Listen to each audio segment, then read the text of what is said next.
Hello, good morning, Radhe Radhe আমার প্রিয় মাধ্যমিক শিক্ষার্থীরা। লম্ববৃত্তাকার চোঙের যে কতগুলো অঙ্ক বাকি রয়েছে সেই অঙ্কগুলো আজকে পুরো কভার করবো এই ভিডিওর মধ্যে।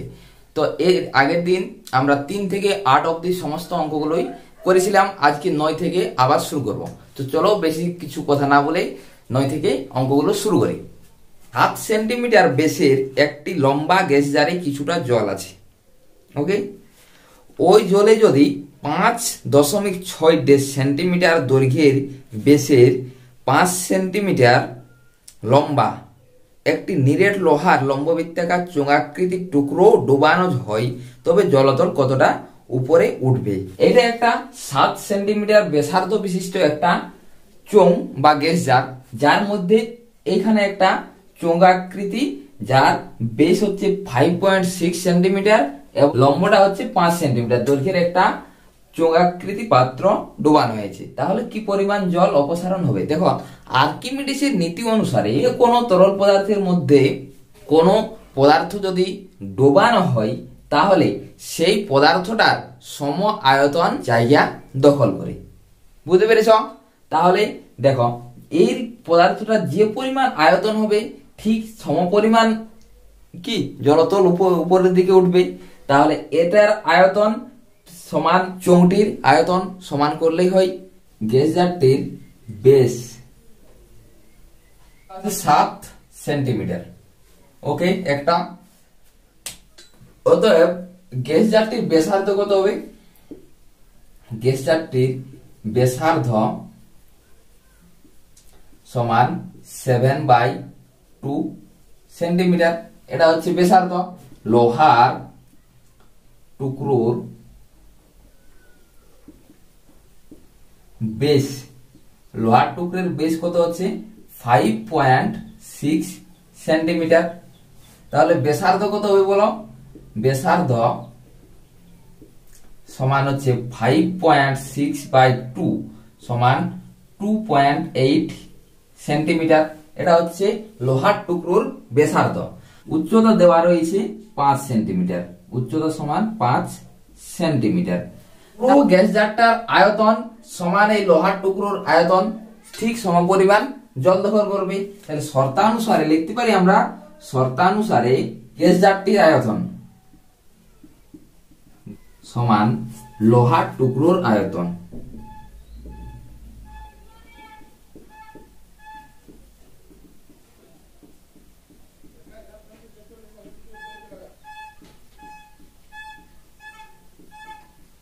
দেখো, গ্যাস জারের আয়তন সমান লোহার টুকরোর আয়তন। তাহলে দেখো, গ্যাস জারের আয়তন কি হয়? পাই আর স্কয়ার। আর গ্যাস জারের ক্ষেত্রে ব্যাসার্ধ কত? 7/2। তাহলে 7/2 তার স্কয়ার পাই আর স্কয়ার। এইচ তো নির্ণয় করতে হবে, এইচ। ওকে, সমান লোহার টুকরোর আয়তন। লোহার টুকরোর আয়তন কত? পাই ইন্টু আর স্কয়ার। লোহার টুকরোর ক্ষেত্রে ব্যাসার্ধ কত? 2.8 পাই আর স্কয়ার ইন্টু এইচ মানে হচ্ছে 5। বেশ, এবারে কাটাকাটি করে এখান থেকে নির্ণয় করো মান। দেখো, আরেকবার লিখি, pi into 7/2 into 7/2 into H সমান কি হতে পারে? এখানে পাই ইন্টু 28 টাকে 2.8 দুবার লিখতে পারি যেহেতু স্কয়ার রয়েছে, ইন্টু 5। তা দশমিক যদি তুলে নিই তাহলে হয় 10। এই দশমিকটা তুলে নাও 10। ওকে, এবারে কাটো, কাটাকাটি করে দেখো, পায়ে পায়ে কেটে যাই। 4 7 28, আবার 4 7 হয় 28। ওকে, हो गया। এখন দেখো আর কি কি রয়েছে। এখানে নিচে রয়েছে 4, মানে h/4 সমান 4 4 16, 5 16 80 বাই 100। ওকে, তাহলে h সমান দেখো 4 8 32 মানে 320 বাই 100। দশমিক দশমিক কেটে 0 0 কেটে দাও। তাহলে h সমান হচ্ছে 3.2 সেন্টিমিটার। তাহলে জলতল কতটা উপরে উঠবে? 3.2 সেন্টিমিটার জলতল উপরের দিকে বৃদ্ধি পাবে বা উপরে উঠবে। এই যে এই এইচটা হচ্ছে আমার 3.2 সেন্টিমিটার। জলতল 3.2 সেন্টিমিটার উপরের দিকে উঠবে। লিখে নাও অঙ্কটা, দেখো বুঝে নাও। 10 অঙ্কটা দেখো, খুবই ইম্পর্টেন্ট এবং খুবই সহজ।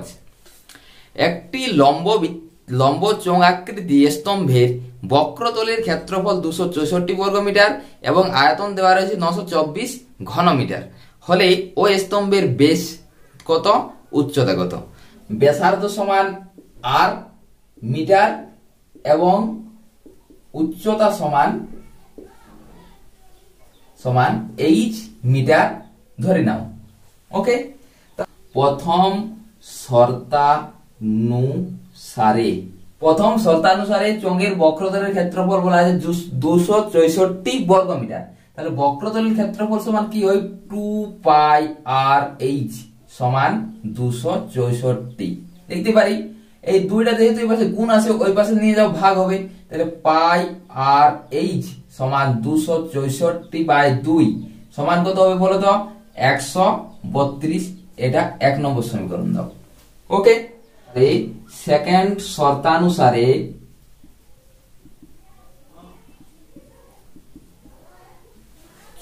চোঙের আয়তনের সূত্র কি, পাই আর স্কয়ার এইচ। তাহলে পাই ইন্টু আর স্কয়ার ইন্টু এইচ সমান 924 লিখতে পারি দ্বিতীয় শর্তানুসারে। দেখো তো এই পাই আর স্কয়ার এইচ কি আমরা কি লিখতে পারি, দেখো তো পাই আর এইচ ইন্টু আর লিখতে পারি। দেখো দুটো আর গুণ করলে আর স্কয়ার হয়। তাহলে দেখো পাই আর এইচ এখানে রয়েছে আর এখানেও পাই আর এইচ রয়েছে, এই দুটো তো একই। তাহলে পাই আর এইচ এর মান আমি বসাতে পারি 132। তাহলে 132 ইন্টু আর সমান 924 আর আর সমান লিখতে পারি 924/132 লিখতে পারি। এটা কাটাকাটি করো, কত দিয়ে কাটবে বলো তো, 4 দিয়ে দেখো, 4 3 12, 1 4 3 12 33। আবার দেখো 92 কে 4 2 গুণে 8, 1 1 12 হচ্ছে 4 3 12, 4 1 কে 4, 11 দ্বারা 11, 3 11 33, 11 2 গুণে 22, 1 11 1 কে 11, 3 7 21। তাহলে আর সমান হচ্ছে আমার 7, এটা কি সেন্টিমিটার, সরি মিটার, 7 মিটার। তাহলে আর এর মান হচ্ছে আমার 7 মিটার। বেস কত হবে বলো তো, ব্যাসার্ধের দ্বিগুণ, তাহলে 2r সমান 2 × 7 সমান 14 সেন্টিমিটার। ওকে, 1 নম্বর সমীকরণে আর এর মান বসিয়ে দাও। তাহলে 1 নম্বর থেকে পাই কত পাবে দেখো তো, পাই আর এইচ সমান 132 হয়েছে। তাহলে পায়ের মান কত, 22/7, আর এর মান হচ্ছে আমার 7 ইন্টু এইচ সমান 132। সাথে সাথে কেটে দাও, 6 22 হয় 132। তাহলে এইচ সমান হচ্ছে আমার 6। তাহলে অতএব নির্ণয় ব্যাস হচ্ছে 14 মিটার এবং বেস হচ্ছে আমার 14 মিটার এবং উচ্চতা আমার 6 মিটার। লিখে নাও মন দিয়ে, তারপর প্র্যাকটিসটা করছি আমি। পেজ 147 পৃষ্ঠা, পেজ 11 নম্বর অঙ্কটি দেখো। 9 মিটার উচ্চতা বিশিষ্ট একটি লম্ববৃত্তাকার চোঙ আকৃতি ট্যাঙ্ক জলপূর্ণ আছে। 6 সেন্টিমিটার দৈর্ঘ্যের বেসের একটি পাইপ দিয়ে মিনিটে 225 মিটার বেগে জল বের হয়। তাহলে 36 মিনিটে ট্যাঙ্কটির সমস্ত জল বেরিয়ে যায়। তাহলে ট্যাঙ্কটির বেসের দৈর্ঘ্য হিসাব করে লিখি। দেখো এটা হচ্ছে লম্ববৃত্তাকার চোঙ, যার উচ্চতা হচ্ছে 9 মিটার এবং এই ট্যাঙ্কের মধ্যে যে জল রয়েছে সেই জলটি টোটাল 36 মিনিটে সমস্ত জলটাই বের হয়ে যায়। এবং এই যে পাইপের বেসের দৈর্ঘ্য হচ্ছে 6 সেন্টিমিটার এবং এই পাইপটি কত গতিবেগে জল নির্গত করে, 225 মিটার বেগে জল নির্গত হয়। যদি 225 মিটার বেগে জল নির্গত হয় তবে 36 মিনিটে এই ট্যাঙ্কের সম্পূর্ণ জলটি এই পাইপটি নির্গত করে দেয়। অতএব এই পাইপটি 36 মিনিটে যে পরিমাণ জল বার করবে সেটাই হবে ট্যাঙ্কের আয়তনের সাথে সমান, নাকি? ট্যাঙ্কের ব্যাসার্ধ সমান আর মিটার। ওকে, প্রথম কাজ হচ্ছে ট্যাঙ্কের ব্যাসার্ধ আর মিটার, উচ্চতা এইচ সমান দেওয়া রয়েছে 9 মিটার। ওকে, এক নম্বর কাজ কমপ্লিট। এবার পাইপের দেখো,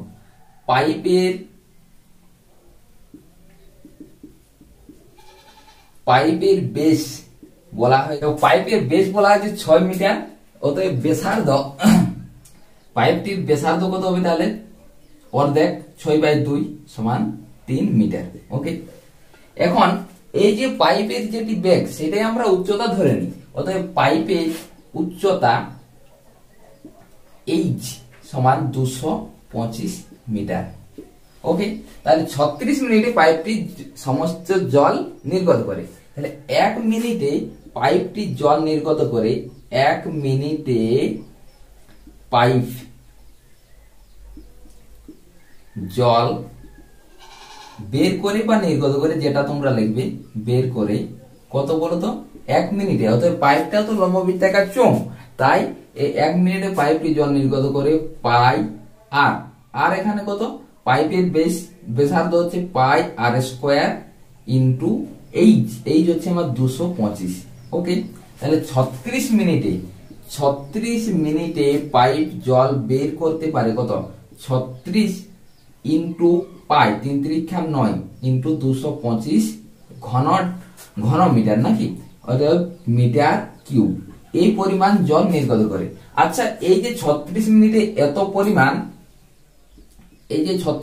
এত পরিমাণ জল নির্গত করছে, এই জলটা কোথা থেকে নির্গত করছে?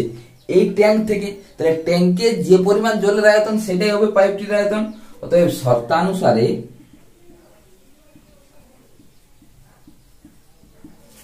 ট্যাঙ্কের আয়তন সমান পাইপের আয়তন, পাইপের নির্গত জলের পরিমাণ।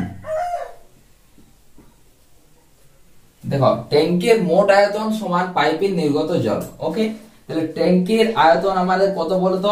ট্যাঙ্কের আয়তন কি হয়? পাই আর স্কয়ার এইচ। তাহলে পাই ইন্টু আর এর মান তো জানা নেই, তাহলে পাই আর স্কয়ার এইচ। দেখো, ট্যাঙ্কের উচ্চতা দেওয়া রয়েছে 9 মিটার, 9 ইন্টু পাইপের 36 মিনিটে সমস্ত জল নির্গত করে কত? 36 ইন্টু 9 পাই ইন্টু 225। দেখো, কাটাকাটি করো, এখান থেকেই তোমরা আর এর মান পেয়ে যাবে। দেখো, পায়ে কেটে যায়, আবার 9 কেটে যায়। বেশ, তাহলে আর সমান কত লিখতে পারি বলতো? √36 ইন্টু 225। দেখো, 36 এর বর্গমূল কত হয়? 6। 36 এর বর্গমূল 6 এবং 225 এর বর্গমূল হচ্ছে 15। তাহলে 6 15 হয় আমার 90 মিটার। অতএব কি ব্যাসার্ধ হচ্ছে? অতএব ব্যাসার্ধ সমান 90 মিটার এবং বেস কত হচ্ছে বলতো? 90 ইন্টু 2 আর হয় সমান 180 মিটার। বলো, অঙ্কটা বুঝতে পারলে কি পারলে না? পরিষ্কার ভাবে লিখে নাও, তারপর একটা করছি।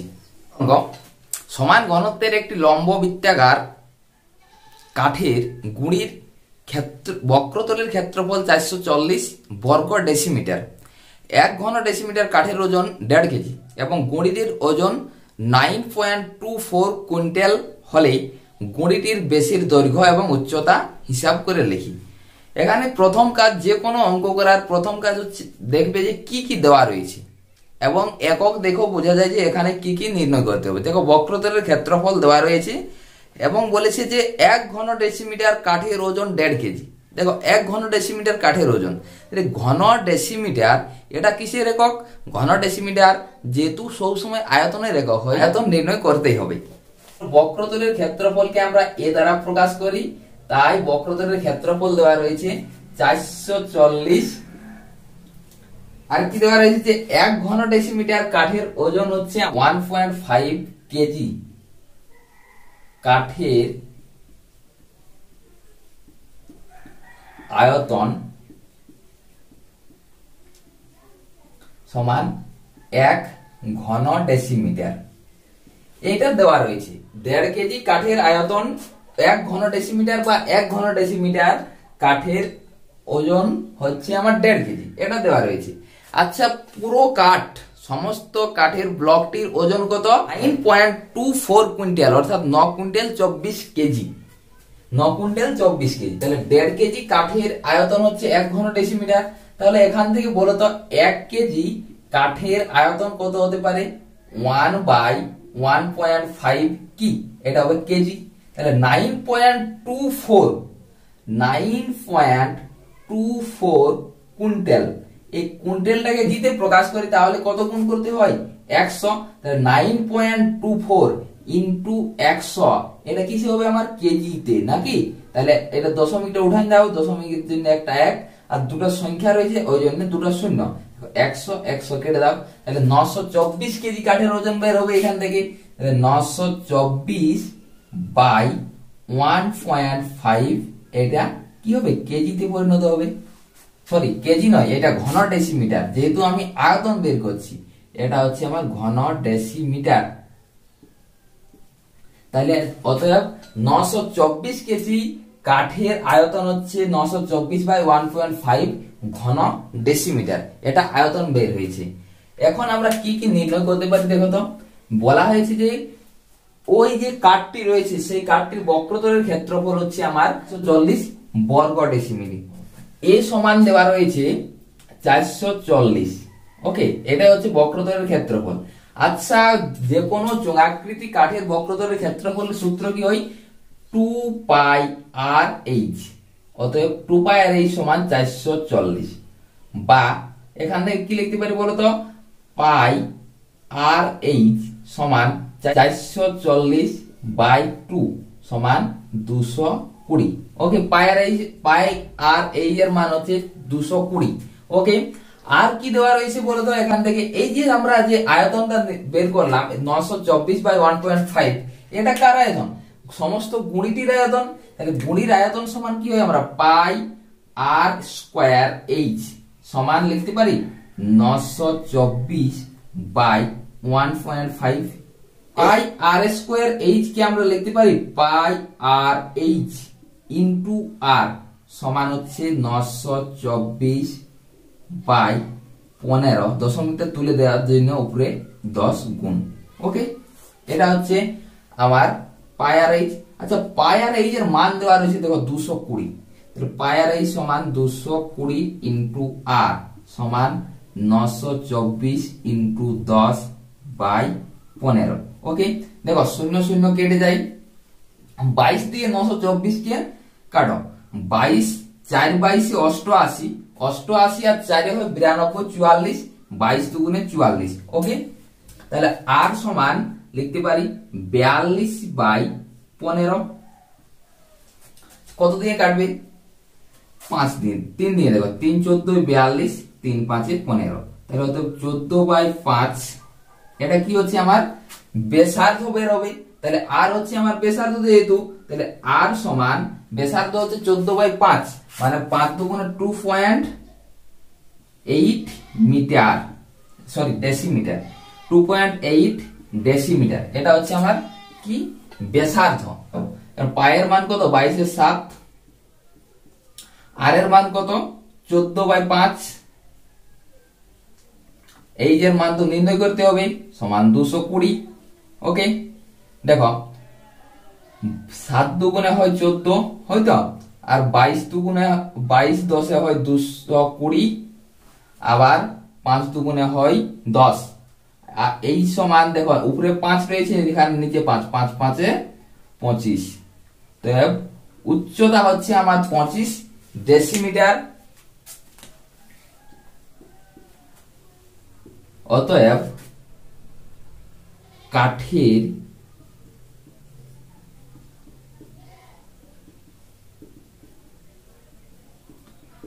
কাঠের গুণের ব্যাসার্ধ সমান হচ্ছে 2.8 মিটার, সরি ডেসিমিটার, আর উচ্চতা এই সমান হচ্ছে 25 ডেসিমিটার। ওকে, দেখো 12 অঙ্কটা পরিষ্কার ভাবে বুঝে নাও, করো, তারপরটা করছি। তখন আমরা শিখলাম যে যে কোনো লম্ববৃত্তাকার নিরেট চোঙের ক্ষেত্রে তার আয়তন, ক্ষেত্রফল এবং তার বক্রতলের ক্ষেত্রফল এগুলো কিভাবে নির্ণয় করতে হয়। এবারে দেখবো আমরা যদি চোঙটি ফাঁপা হয়, অর্থাৎ একটা চোঙের ভিতরে যদি আরেকটা চোঙ হয়, যেমনটা দেখো ছবিতে আছে, দেখো একটা বড় চোঙ হচ্ছে আমার ABCD, নাম দিয়ে দাও ABCD, এই হচ্ছে একটা বড় চোঙ, যার ব্যাসার্ধ হচ্ছে R1, এই বড় চোঙটির ব্যাসার্ধ R1, আর এই যে একটা ছোট চোঙ, এটাকে নাম দাও EFGH, এটা হচ্ছে ছোট চোঙ। এই বড় যার ব্যাসার্ধ হচ্ছে আমার R2, ওকে। তাহলে বড় চোঙটির ব্যাসার্ধ হচ্ছে আমার R1 এবং ছোট চোঙটির ব্যাসার্ধ হচ্ছে আমার R2। এখান থেকে আমরা নির্ণয় করতে পারি R1, এটাকে বলা হয় বহির ব্যাসার্ধ, তার বহির ব্যাসার্ধ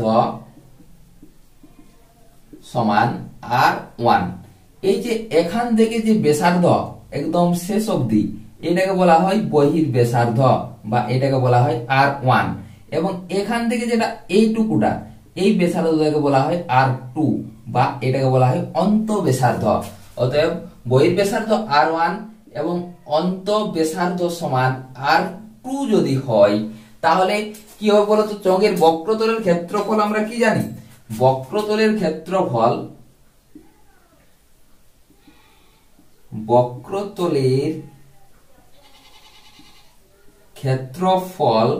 সমান আমরা কি জানি? বক্রতলের ক্ষেত্রফল হয় 2πRh, 2πRh। বক্রতলের ক্ষেত্রফল যেহেতু 2πRh, তাহলে এখানে কটা চোঙ? দুটো চোঙ রয়েছে, তাহলে হবে দেখো তো 2πR1 ইন্টু h, যেহেতু উচ্চতা একই, তো সবার দুটো চোঙেরই উচ্চতা একই, তাহলে 2πR1h plus 2πR2 into h। এখানে দেখো তো 2πh কমন নিয়ে নাও, 2πh কমন, তাহলে R1 প্লাস R2 হয়। তাহলে চোঙের ফাঁপা চোঙের বক্রতলের ক্ষেত্রফল সমান হয় 2πh into R1 plus R2। অনুরূপে তাহলে চোঙের সমগ্রতলের ক্ষেত্রফল কি? চোঙের সমগ্রতলের ক্ষেত্রফল কি হতে পারে বলো? চোঙের সমগ্রতলের ক্ষেত্রফল সমান বক্রতল প্লাস দুটি সমতলের ক্ষেত্রফল। তাহলে বক্রতলের ক্ষেত্রফল হয়েছে 2πh into R1 plus R2। এইবারে চোঙের যে দুটো বক্রতল 2π, এটা দুটো বৃত্তের জন্য 2π into R1 square minus R2 square.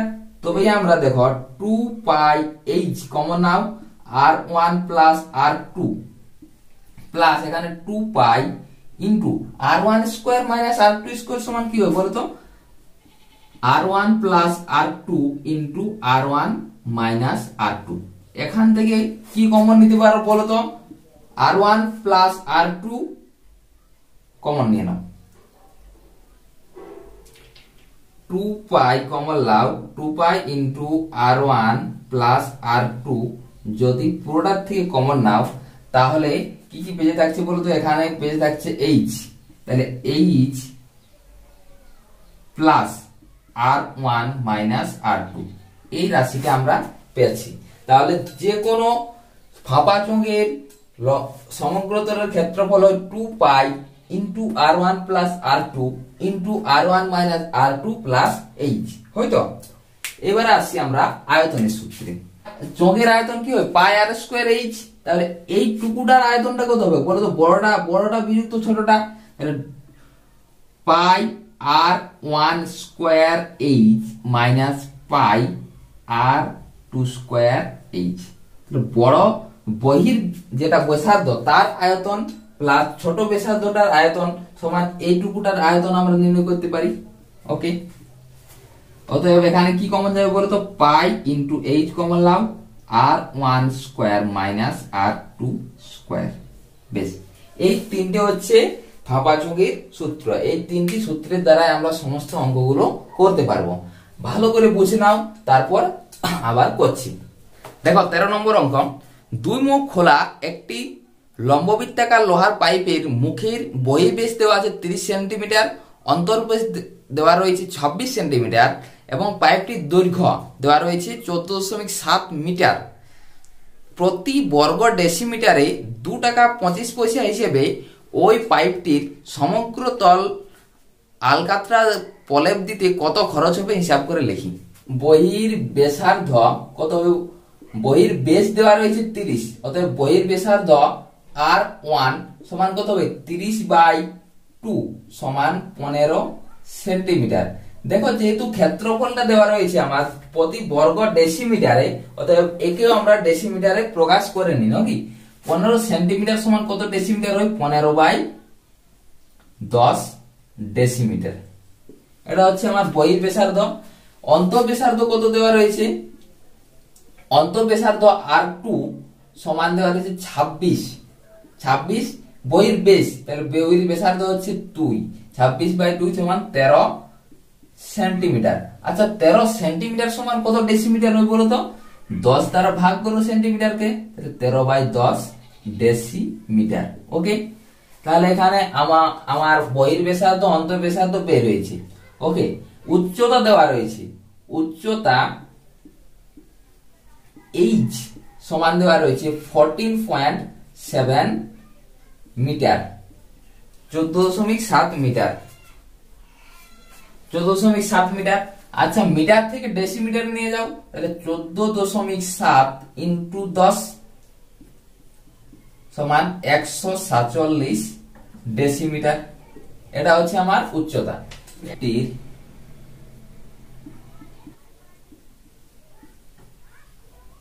অতএব পাইপটির সমগ্র তলের ক্ষেত্রফল কত হতে পারে? যেহেতু পাইপটি হচ্ছে আমার কি ফাঁপাচোঙ আকৃতি, অতএব পাইপের সমগ্র তলের ক্ষেত্রফল কি হবে বলতো? 2 pi into R1 plus R2 into H হয়তো plus 2 pi into R1 square minus R2 square. এটা হয় পাইপের সমগ্র তলের ক্ষেত্রফল। তাহলে এখান থেকে যদি 2 পাই R1 প্লাস R2 কমন লই, 2 পাই R1 প্লাস R2 যদি কমন নিই, তাহলে হয় আমার R1 minus R2 plus H, এই আকারটা আসে। তাহলে এখান থেকে 2 পাই মানে 2 into 22/7 into R1 plus R2, R1 plus R2 এর মান কত?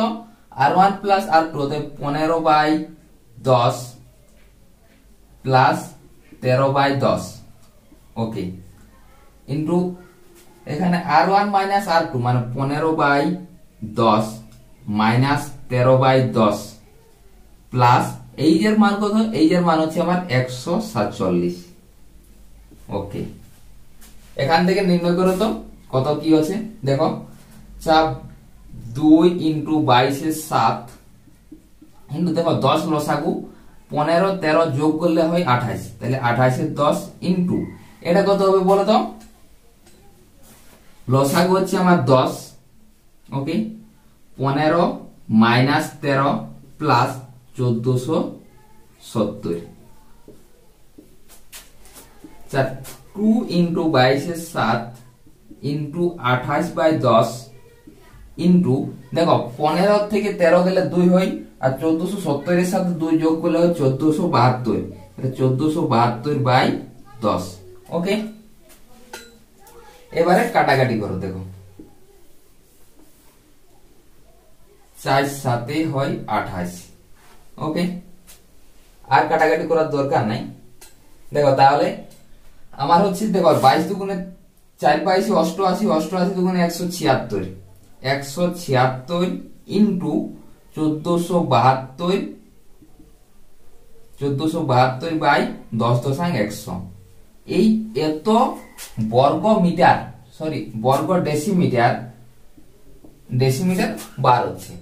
এখন আমরা এখানে দেখো বলেছে আলকাতরার প্রলেপ দিতে 2 টাকা 25 পয়সা হিসেবে খরচ হয়, তাহলে 1 বর্গ ডেসিমিটারে খরচ হয়